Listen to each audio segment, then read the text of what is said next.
Ова е основната почетна геогебра датотека за сите конструкции со шестар и линијар, наречена основни конструкции.ggb. Постојат 12 алатки на алатникот. Алатката за поместување ја користиме при тестирање на конструкцијата. Понатаму се прикажани алатките: молив алатке, линијар алатке, шестар алатке, алатки за подесување на површината за цртање и алатките за именување. Во оваа математичка презентација ќе копираме отсечка АБ направа во точка П која лежи на правата, така да точката А се поклопува со точката П. Значи, ни треба отсечка. Затоа ја избираме алатката отсечка и кликнуваме два пати на површината за цртање за да ја креираме отсечката. Сега ни треба алатката права. Ја избираме алатката права и кликнуваме два пати на површината за цртање за да ја дефинираме правата. Една од точките на правата треба да биде точка П. Затоа ја преименуваме точката С во П. Правиме десен клик на точката, избираме преименување и внесуваме П, па кликнуваме ОК. Точката Д не можеме да ја избришеме. На геогебра и треба точката Д за дефинирање на правата и ја користиме за поместување на правата при тестирање на конструкцијата. Бидејќи не е зададена во задачата, ќе ја направиме помалку. Правиме десен клик на точката Д, бираме карактеристики, одиме на јазичето изглед облик и подесуваме големина на точка 2. Кликнуваме затвори. На овој начин ќе покажеме дека точката Д не е дел од зададените параметри во задачата. Идејата е да се ископира ова отсечка, значи отсечката АБ, на оваа права, така да точката А се поклопува со точката П. Копирање на отсечка е најчесто користена конструкција во конструкциите со шестар и линијар. Оно што треба да го направиме е да најдеме точка на правата, чие растојание од точката П е еднакво на должината на отсечката АБ.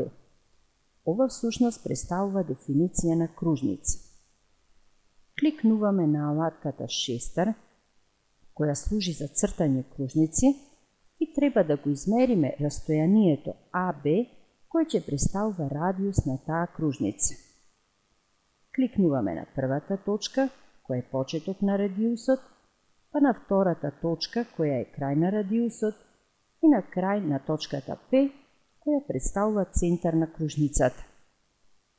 Ова се сите точки, значи сите точки кои лежат на кружницата, чие растојание од точката П е еднакво на должината на отсечката АБ. Нам ни се потребни точките кои лежат на правата. Можеме да ја земеме точката која е лево од точката П, но најчесто ја одбираме точката од десната страна. Сега кликнуваме на алатката пресек и ја добиваме пресечната точка помеѓу кружницата и правата, односно точката С. Ова растојание овде, од П до С, е еднакво на растојанието АБ. Ако сега нацртаме отсечка помеѓу точките П и С, тоа значи дека сме ископирале отсечката АБ на правата, така што А ќе се поклопи со П. Ајде да нацртаме отсечка. Избираме алатката отсечка, кликнуваме на П, па кликнуваме на С. Сега можеме да ја промениме бојата на сите потребни објекти, за да ја видиме нашата конструкција. Правиме десен клик на отсечката PC, избираме отсечка D, одиме во карактеристики, па во јазичето изглед облик бираме дебелина на линија 5. Ја правиме, значи, отсечката подебела и ја променуваме бојата во црвена. Кога сме веќе тука, да ја промениме и оригиналната отсечка А. Кликнуваме на А, исто ја правиме во црвена боја и да ја направиме подебела. Сега можеме да ја направиме кружницата помалку видлива. Кликнуваме на кружницата, во јазичето изглед облик, бираме вид на линија точкаста и можеме да ја направиме малку потанка. Сега лесно ќе можеме да ја видиме нашата конструкција. За да ја тестираме конструкцијата, ја користиме алатката поместување. Ако ја промениме димензијата на отсечката АБ, треба да се промени и отсечката PC. Гледаме дека PC е секогаш со иста должина како AB. Можеме точката P да ја движиме и нагоре и надолу. Точката C не е слободна. Таа зависи од AB. Таа не може да се движи сама по себе, но се менува автоматски кога ја менуваме должината на отсечката AB или правата PD. Можеме да ја движиме точката D. Но PC е секогаш на правата и има должина еднаква на должината на отсечката AB.